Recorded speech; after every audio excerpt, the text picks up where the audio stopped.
Now for section 2.1 and 2.2, we're going to move on to page 2.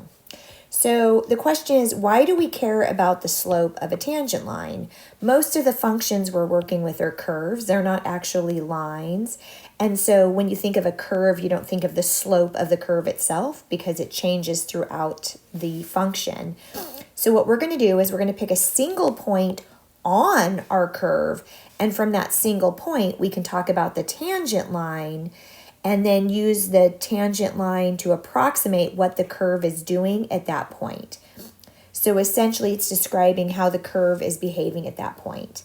In terms of notation, when we take a derivative, the slope of a tangent line, we're either going to write f prime of x, or if you saw the notation d dx in front of a function, it means the same thing as f prime of x. It means to take the derivative of the function where we've got this f function, and specifically it's the input variable x that we're taking the derivative of. But the thing to note is when you see f prime of x notation, that will also appear in your answer, whereas the d dx notation in front of a function is more of a command that goes away once you find the derivative. Remembering that functions or equations that used to just start off with y equals, then we can also write y prime, or you'll see the notation dy dx to mean exactly the same thing, to take a derivative.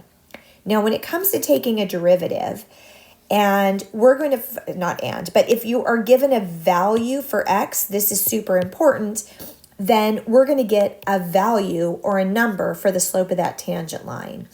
So if you are asked to find the derivative of some f function at a very specific point a, then we can plug a into the derivative notation. We can plug a into the limit of our difference quotient, and we'll refer to that as equation 2.1a.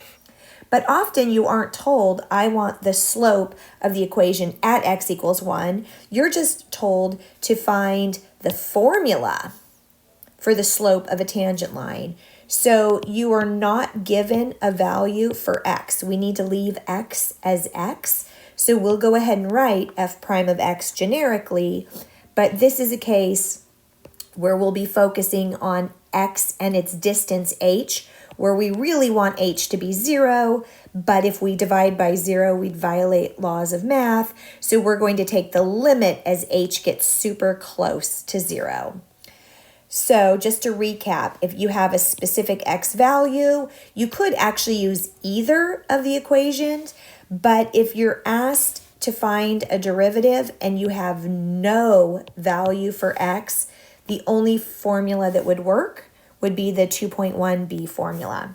So on page 1, we had this function f of x is 0.2x squared plus 0.1, and we were finding basically the derivative when x equals 1, which our table led us to believe it was getting closer and closer to 0.4.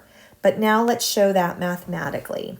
So I'm going to take that same equation, x squared times 0.2 plus 0.1 at x equals 1, but now I'm going to follow the command of finding the derivative.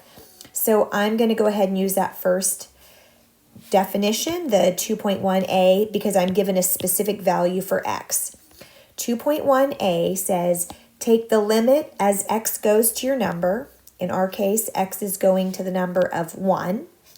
And you want to take the function itself and subtract the function evaluated at that value, at 1. And then we need to subtract those two inputs in our denominator, so our x and our specific value of x minus 1.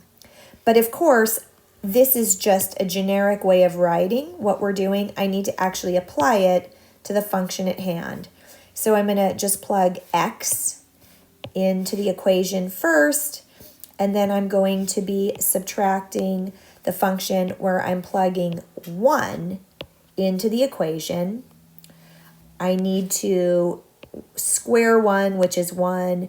0.2 times 1 is just 0.2. So 0.2 plus 0.1 is 0.3. So all I've done is simplified the right side of my function and left everything else alone, other than I didn't really need this extra parentheses notation on the left. I still cannot plug x in because it'll make my denominator 0, but I could go ahead and subtract my 0.3 from its like term of 0.1 to get a negative 0.2. Still can't plug x equals 1 into the denominator, so I'm continuing to write limit, and I need to find a way to cancel off my x minus 1. If you notice the numerator, there is a greatest common factor of 0.2 that could be divided out of each term. Dividing the 0.2 here leaves me an invisible 1 in front. Dividing 0.2 by 0.2 is 1. So now I still can't quite cancel my x minus 1's, but I can factor x squared minus 1, because it's 1 squared, further to be x plus 1, x minus 1. Now I can go ahead and cancel off my like terms, leaving the limit in front. And before I plug 1 in, I need another step where I have the limit as x goes to 1 with no denominator, so that I can now plug x equals 1 into my function, getting rid of the word limit in front, and simplify to get 0.4 as my answer, which is exactly what we saw on the previous page. Now keep in mind, instead of moving on to 2.1 part B as a way of solving one, let's go to the next step of what we might do with this information. We have this curve. We know the slope of this tangent line is 0.4. It's kind of cut off in my picture. But what if I want to talk about what's happening on that tangent line over here, or that tangent line over here? I need to actually know what this blue tangent line looks like. I need the equation of that blue tangent line. So anytime I'm going to find the equation of a line, I want to use the y minus y1 equals m times x minus x1 equation, but I need all of the parts. We were only given that x equals 1, but I need to find the y value, or really what's f1. So I'm going to take the 1 I'm given, plug it into that equation, and find out when x is 1, this is essentially a height of 0.3. So I've got my x1 and my y1 to plug into the equation, but I don't have my slope yet. Well, actually, I do have the slope, because the slope is the derivative of the function for the given x value, in this case 1. We just found that f prime of 1 is 0.4.